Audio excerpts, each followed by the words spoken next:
So what we're going to do now is we're going to take a look at the second law. Specifically, what we'll be doing is we'll look at the concept of heat engines.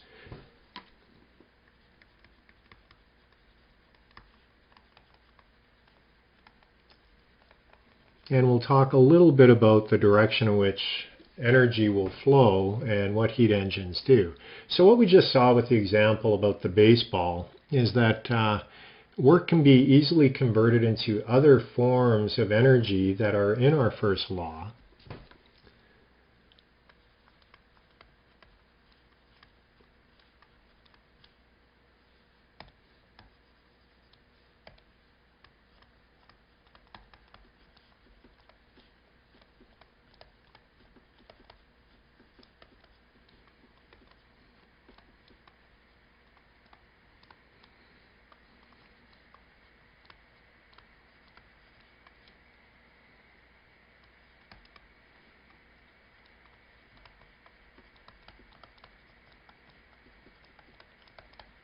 So in our first law, we had other forms of energy being Q for heat transfer, delta U, internal energy, delta potential energy, and delta kinetic energy. So work can easily be converted into these other forms of energy, but the big challenge that mechanical engineers have is taking these other forms of energy and converting it into work,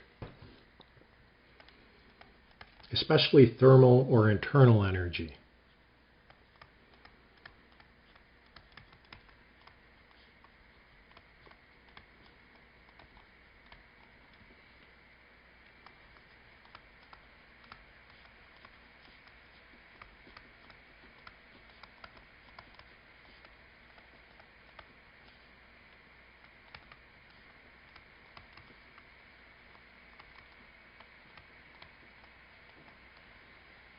So heat engines, what are they?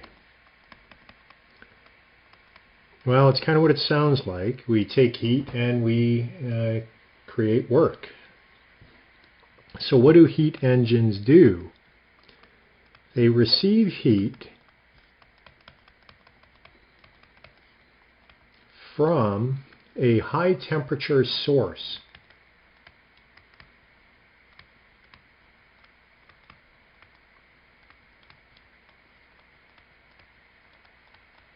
What else do?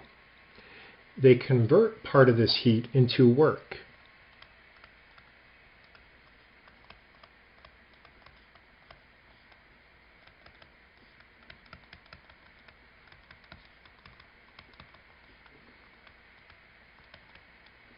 Another thing that they do, they reject some of that heat.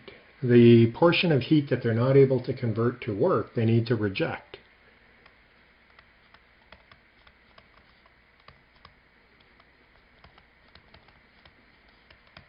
And where does that heat go?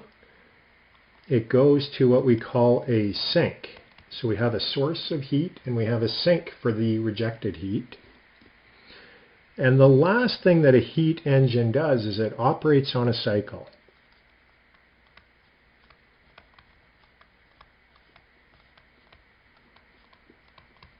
So those are things that describe a heat engine.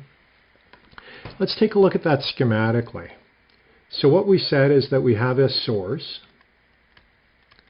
and it is going to be what we call TH for T hot.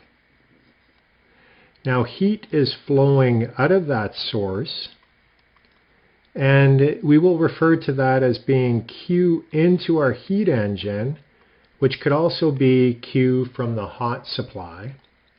So this is flowing into a heat engine. We haven't defined yet what it is. It could be any number of different cycles that we will study in mechanical engineering thermodynamics.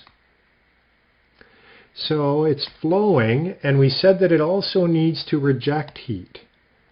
So what it can't convert, actually I should write what it's converting here. So we have work net out. So that is the work being produced by the heat engine. And then finally what it's doing, it has to dump the remaining energy or heat to our sink. and we'll refer to that heat as being Q out or Q low, and it is going to a sink, and the temperature of that sink is at TL. So that's a schematic, a very generic schematic that we can use to describe what happens in a heat engine. Now on the right hand side, what I'm going to do is I'm going to sketch out a cycle that we looked at in our first lecture. And that's one where we have a boiler. So in a boiler, we are adding heat. So we could say that that is Q in. And we have some working fluid. Actually, before it goes to the boiler, what I should do is I should draw my pump. And the pump is doing work on the fluid because we're increasing its pressure, causing it to flow up and into the boiler. I will show the direction of fluid flow with the arrows. The working fluid leaves the boiler and it flows into a turbine.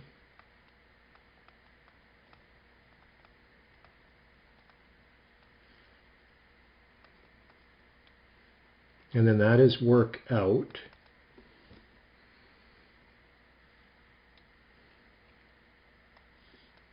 And then we need to reject.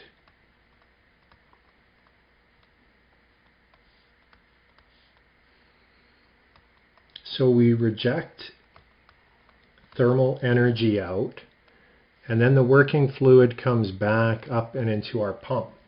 So that is a heat engine. In this particular case, it's the Rankine cycle that we're looking at. But it is a heat engine. It takes in energy or thermal energy and it rejects it, and in the process it does work, and it is a cycle. So we can say work net out equals work out minus work in, and it is also equal to Q in minus Q out. So those are two ways that you can determine the net work out. We can also write the thermal efficiency for this cycle.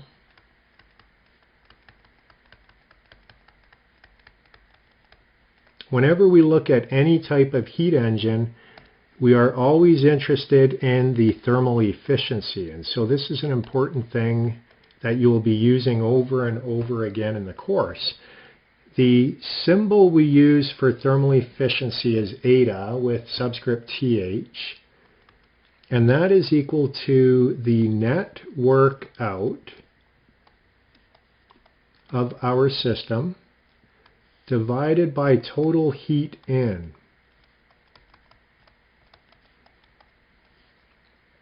So we can write it out as work net out divided by capital Q in.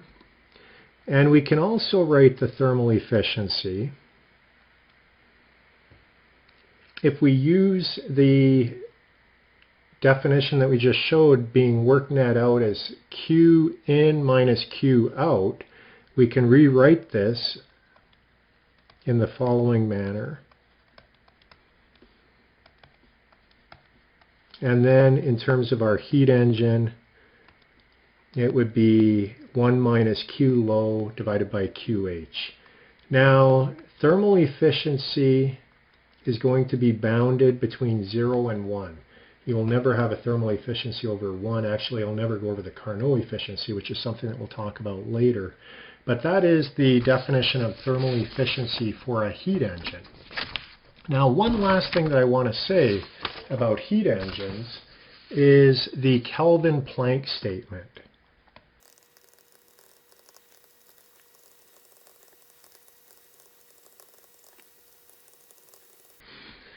So what the Kelvin-Planck statement says is that it's impossible for a device that operates on a cycle to receive heat from a single reservoir, so from a single source, and produce a net amount of work.